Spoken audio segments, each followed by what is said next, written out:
क्या राम भवन में सिर्फ एक ही कमरा है? पैसे रखने के लिए तुझे सिर्फ हमारा कमरा मिला। ईशा को बैंक भेज दिया और ईशा के पीछे इसे भेज दिया ताकि हमें भी नौकरी नहीं मिले। ओम भैया तेरी वजह से क्या हो गया? तुम्हें भी ऐसा लगता है कि गायत्री में घुसा है?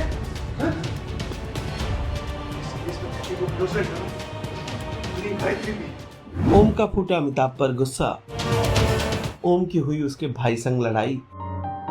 सीरियल राम भवन का आने वाला एपिसोड बहुत ही ज्यादा इंटेंस हो चला है। वेल आप देखेंगे कि कैसे आखिरकार अमिताभ पकड़ा जा चुका है। जिससे पूछा गया पैसों के बारे में तो उसने बताया कि उसने कोई प्लानिंग नहीं की थी ईशा के खिलाफ। उसने तो कहीं से पैसे चोरी किए थे क्योंकि उसे जरूरत थी और उसने आकर राम भवन में छिपा दिया था। वो अगले दिन आकर अपने पैसे को लेकर जाने वाला था। क्योंकि उसके पीछे पुलिस पड़ी थी तो उसने पैसा छुपाना ही सही समझा। अब वो पैसे ईशा के कमरे से निकले, इसमें उसकी गलती नहीं। ये बात सुनते ही ओम उस पर बरस पड़ता है, ये कहकर कि झूठ मत बोलो, सच बता दो कि किस महारानी के कहने पर तुमने ये सब कुछ किया था। ओम का इशारा गायत्री की ओर था, जिस बात से जगदीश पहले ही नाराज होता नजर आता है। इस दौरान जब ओम अमिताभ का कॉलर पकड़ता है, उसके साथ बदतमीजी करने की कोशिश करता है, तब ईशा उसे रोकना चाहती है और आगे बढ़कर जैसे ही जगदीश अमिताभ को सच बोलने के लिए थप्पड़ मारने के इरादे से आता है, वैसे ही ईशा बीच में आ जाती है और थप्पड़ उसे लग जाता है। गुस्से में ओम आग बबूला हो जाता है और वो सीधे गायत्री पर इल्जाम लगाना शुरू कर देता है, जिस बात को जगदीश बर्दाश्त नहीं कर पाता। दोनों भाइयों के बीच जमकर बहस होने लगती है और नाराज ओम वहां से निकल जाता है। जब तक हम हमारा दिल ओम के सामने नहीं खोल देते, तब तक हमारे दिल में वो समंदर में तूफान उठाया होता नहीं होगा।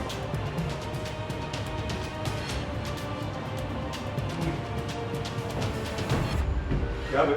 ये वो बोल रहे कि जब तक तुम नहीं आ जाते कुछ बोलेगा नहीं, तब से रोए जा रहे हैं।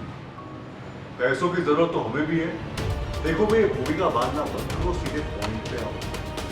बापू तो हमें पैसे की जरूरत थी, इसलिए हम गायत्री दीदी से पैसे मांगने के लिए उनके होटल पर चले गए, पर पैसे छीन लिए। क्या? ओम क्या कर रहे हो? छोड़ दो उसे ओम, प्लीज। और इसकी बात करते इस बात में कोई डाउट भी नहीं है, लेकिन हम ये भी जानते हैं भैया, इस प्यादे के पीछे बैठी रानी कोई और है। उसे हमारे कमरे में क्या हमें सरप्राइज करने के लिए रख गए थे? देख अमिताभ, अब भी वक्त सब सच बताते हैं।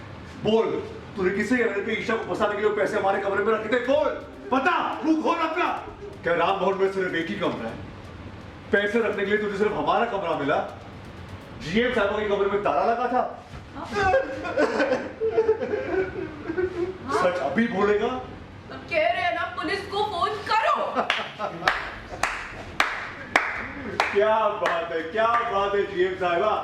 अरे जीएम साहिबा की अवार्ड विनिंग परफॉर्मेंस के लिए जोरदार तालियां हो जाए। अरे कैसे कर लेती है आप? देख लिया करनी का बल। लोमड़ी के झुंड में रहकर उन्हीं का शिकार बन गए।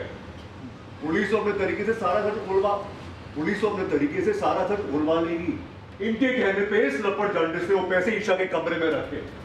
इन्होंने जानबूझ के ईशा को 2 लाख रुपए दिए, ठीक होते जितने हमें भी जरूरत थी। ईशा को बैंक भेज दिया और ईशा के पीछे इसे भेज दिया ताकि हमें भी नौकरी नहीं मिले और ईशा की नौकरी भी चली जाए। ओम भैया तेरी वजह से क्या हो गया?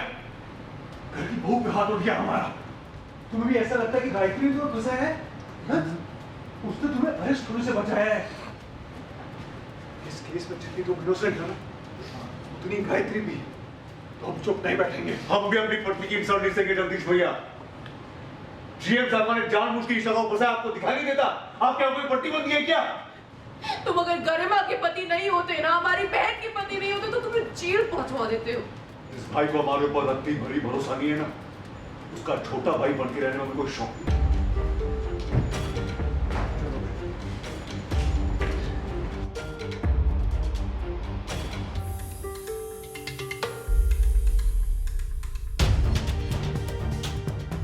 सीरियल राम भवन से जुड़े तमाम अपडेट्स को जानने के लिए टेली चक्कर को लाइक, शेयर, सब्सक्राइब जरूर करें।